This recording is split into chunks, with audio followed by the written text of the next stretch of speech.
I'm going to be talking to Christopher Kennett, who is the Associate Director of S&P Global Commodity Insights, about a recent study on the GHG intensity of oil production in the North Sea. So welcome to the interview, Chris. Happy to be here, Markham. Thank you. Well, this is fascinating. Now, your colleague, Kevin Byrne, has done this work on the Canadian oil sands for years, and I've interviewed him about that. And what struck me is that some of the conclusions coming from the oil sands analysis apply here. So, for instance, the variability between assets. One, number of assets will have very low GHG intensity, but some of the older ones will be very high. Can you give us maybe start with just kind of a high-level overview of your study, please? Of course, yes. So we completed an examination of the GHG emissions across assets on the UK part of the North Sea and also on the Norwegian side of the North Sea as well. And we were looking at the intensity of production individually for those assets. We included 265 oil and gas fields and projects in total. We consolidated those into 84 key hubs and standalone projects. And then from that, we started to do our analysis looking at what is the average intensity for those, what is the range for those. And some of our key findings was that when we looked across the entire basin, an average intensity of 12 kilograms of CO2 equivalent per BOE. On the UK side, that was considerably higher than on Norway. So on the UK side, we found that to be 24 kilograms of CO2 equivalent per BOE, whereas on the Norwegian side, we found that to be much lower, closer to 8 kilograms of CO2 equivalent per BOE. And a lot of the GHG intensity is related to the quality of the resource, correct? It can be, yes. So some of the key factors that led to the things that we were seeing, so not only those averages, but the variability. So across the basin, we were seeing a range in the intensity values from less than 1 kilogram of CO2 equivalent per BOE to over 150 for some of those assets. And some of the key drivers for that would be asset maturity, the complexity of the reservoir in terms of where the oil and gas reserves were held, how easy were those to bring out of up to the surface. And one of the key real large drivers that we noticed is productivity. The largest fields, the ones that had significant volumes, easier to produce, had the lower intensity values, and that was really driving it. But then some other factors came into play. When we looked at what was going on the Norwegian side, tend to be more advanced in terms of the implementation of various techniques to reduce the emission intensity. So electrification projects, for example, the utilization of CCS projects, and typically newer and more advanced technology was being used. That's not to say that there isn't the equivalent on the UK side, but you see less of that. You see more fragmented, more difficult resources to get hold of or to bring up to the surface, therefore typically making the operations more intensive than what you would see on the Norwegian side. Now, my take on the Norwegian side, which is dominated by Equinor, the state-owned oil and gas company, is that Equinor is a really progressive company, always on the cutting edge of new technologies, always, has an energy transition strategy and invests a lot of resources into, exploiting low carbon resources or decarbonizing, as you mentioned, with CCUS. And why is this just a culture difference between the UK producers and maybe the regulators, or is there something else at play? Yeah, that's a good question. So I suppose for this study, we didn't look too much in detail about, the breakout by operators and ownership. But I suppose as a general overview, you've got Equinor's a predominantly state-owned company. There's a big push to not only, bring those resources to the surface and get economic value from them, but do that in an environmentally more sustainable way. Whereas on the UK side, typically is, you've got the larger, medium and independent producers there as well, that tend to be focused. Well, they don't have that government influence for one thing. So you have less of that influence on the UK side, I would say. But as I say, for the study, we didn't look too much into, the differences between the operators on either side. We're more focused on exactly what was going on sort of at the subsurface level, what were the key drivers there, and what were the key, emissions patterns that we would notice.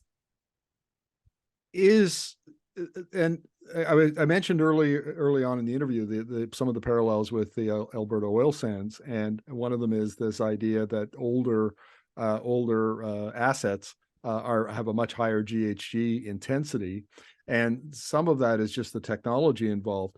Now, as countries bring in tighter and tighter climate policies and up their ambitions, is there a likelihood that some of those older assets, particularly on the UK side, are going to be maybe they'll be abandoned, they become uneconomic, or will the companies are they more likely to go in and apply newer technology, newer techniques to try to bring the GHG intensity down?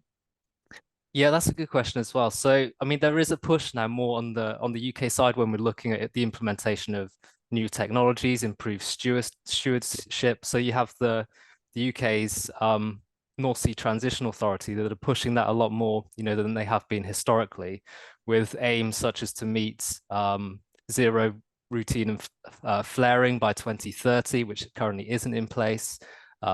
Making sure that in development plans that the mitigation or the abatement of emissions is incorporated within those development plans, and also schemes, looking into schemes such as CCS and electrification on the UK side. So we would imagine that we'll see more of those projects come on board and that they will increase. But then, if we start looking at the more mature assets that mentioned in the question there, then that will come down mainly to the economics, whether it's still economically viable to bring those to the surface, and not so much linked to the emission side of things.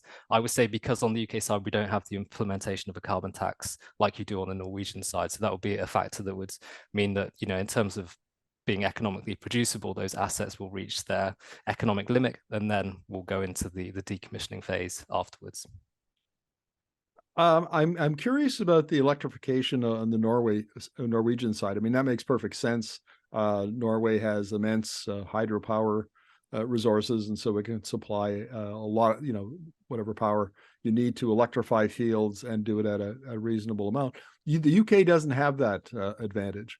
But the UK is starting to implement offshore wind, which can produce a fair amount of electricity at a reasonable cost. So is there any impetus on the UK side to begin electrifying operations in the way that the Norwegians are doing it? Again, yes, yeah, so as part of this study, I say we haven't looked at this in detail, but we do look at it across the organization at S&P Global. And certainly there is, again, a push for that on the UK side. So looking at the integration of renewable projects into oil and gas projects to offset those emissions that would otherwise be, power generation from gas turbines that would typically be on the platform. So there's definitely a push to see that. We haven't seen any of these projects implemented that yet on a large scale. But you do see some smaller scale implementation of renewables on platforms that do have solar or wind power integrated.